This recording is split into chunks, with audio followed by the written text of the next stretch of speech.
अस्सलाम वालेकुम व्यूअर। आज की वीडियो में हम रिमेनिंग केमिस्ट्री के एमसीक्यूज डिस्कस करेंगे।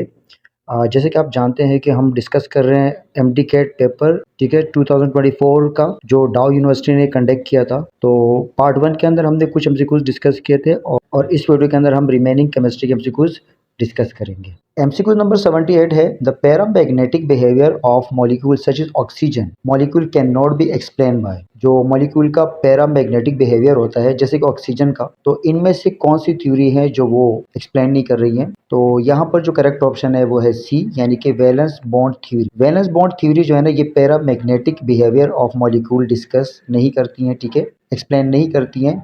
अगर आपसे क्वेश्चन पूछा जाए कि कौन सी थ्योरी एक्सप्लेन करती हैं, तो वो हमारे पास है मॉलिक्यूलर ऑर्बिटल थ्योरी। और अगर पूछा जाए कि कौन सी थ्योरी है जो एक्सप्लेन नहीं करती हैं, तो वो हमारे पास है वैलेंस बॉन्ड थ्योरी। तो यहाँ पर करेक्ट ऑप्शन है सी। एमसीक्यू नंबर 79 हमारे पास है the decomposition of hydrogen peroxide is inhibit by. H2O2 hydrogen peroxide का फार्मूला है और इस एमसीक्यू में पूछा गया है नीचे जो कंपाउंड दिए गए हैं या जो मॉलिक्यूल दिए गए हैं, तो इनमें से कौन सा कंपाउंड है जो हाइड्रोजन पेरोक्साइड की डिकम्पोजिशन को इनहिबिट करता है, मतलब स्लो डाउन करता है। तो यहाँ पर जो करेक्ट ऑप्शन है वो है सी, यानी कि ग्लिसरीन।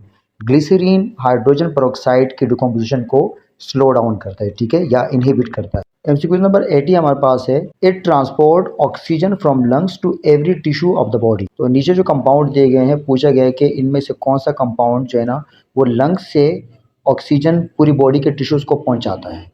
तो यहाँ पर जो करेक्ट ऑप्शन है वो है ए, यानी कि हीमोग्लोबिन। हीमोग्लोबिन एक प्रोटीन है, ठीक है, एक आप ये कह सकते हैं कॉन्जुगेटेड प्रोटीन है।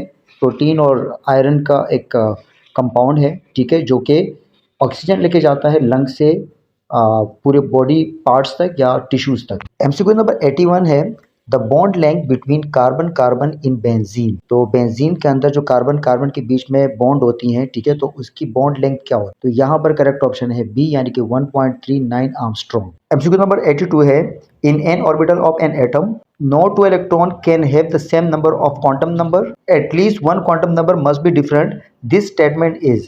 तो ये जो ऊपर स्टेटमेंट दी गई है, तो पूछा गया है कि ये किस किस स्टेटमेंट है। तो यहाँ पर जो करेक्ट ऑप्शन है वो है बी, यानी कि polish exclusion principle. MCQ number 83 है the IUPAC name of isopropyl alcohol is. तो आइसोप्रोपाइल अल्कोहल का आईयूपीसी नेम क्या होता है। तो यहाँ पर करेक्ट ऑप्शन है बी, यानी कि 2 प्रोपेनॉल, ठीक है। इसका स्ट्रक्चर ड्रॉ करना पड़ेगा और फिर आपको नेमिंग करनी पड़ेगी। एमसीक्यू नंबर 84 है the unit of rate constant for the first order reaction is. तो इस एमसीक्यू में पूछा गया है जो फर्स्ट ऑर्डर रिएक्शन है, तो इसके लिए कौन सी यूनिट होगी। तो यहाँ पर करेक्ट ऑप्शन है सी, यानी कि सेकंड इनवर्स। एमसीक्यू नंबर 85 है वॉल्यूम इज आ। तो पूछा गया है कि वॉल्यूम कौन सी प्रॉपर्टी होती है। तो वॉल्यूम जो है ना, वो एक एक्सटेंसिव प्रॉपर्टी होती है, लेकिन यहाँ पर एक्सटेंसिव प्रॉपर्टी का ऑप्शन नहीं है। तो यहाँ पर जो करेक्ट ऑप्शन होगा वो होगा ई, यानी कि स्टेट फंक्शन। एमसीक्यू नंबर 86 है कलेक्शन ऑफ गैस और water is an example of. तो वाटर के ऊपर जो गैस कलेक्ट की जाती है, तो वो कौन से लॉ के मदद से कलेक्ट की जाती है। तो यहाँ पर करेक्ट ऑप्शन है सी, यानी कि डेल्टन लॉ। एमसीक्यू नंबर 87 है dry ice is the example of.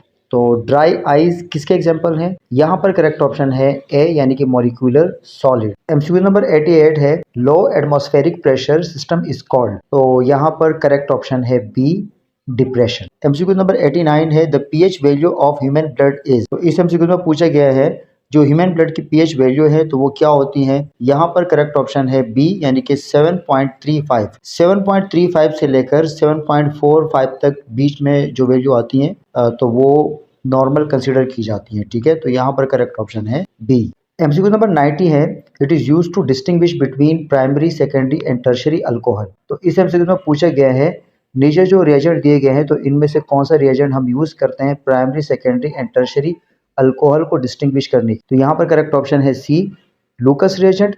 लूकस reagent is the mixture of hydrogen chloride and zinc chloride. MCQ number 91 है an example of endothermic reaction. कौन सा रिएक्शन एंडोथर्मिक रिएक्शन है। Endothermic वो chemical reaction होते हैं जिनमें heat energy absorb होती है। यहाँ पर 5 ऑप्शन है photosynthesis, synthesis of ammonia, nuclear fission, oxidation of sulphur gases, और ऑप्शन ई हमारे पास है burning of fuel and coal. B, C, D, E ये चारों ऑप्शन हमारे पास एक्सोथर्मिक रिएक्शन है। और ऑप्शन ए में जो हमारे पास फोटोसिंथेसिस है ये एंडोथर्मिक रिएक्शन है, क्योंकि फोटोसिंथेसिस के दौरान प्लांट हीट एनर्जी को एब्जॉर्ब करते हैं, ठीक है, और ये कन्वर्ट करते हैं केमिकल एनर्जी में, और फिर उस केमिकल एनर्जी को एक स्पेशल मॉलिक्यूल के अंदर स्टोर करते हैं। उस मॉलिक्यूल का नाम है ATP. So the correct option is a, photosynthesis.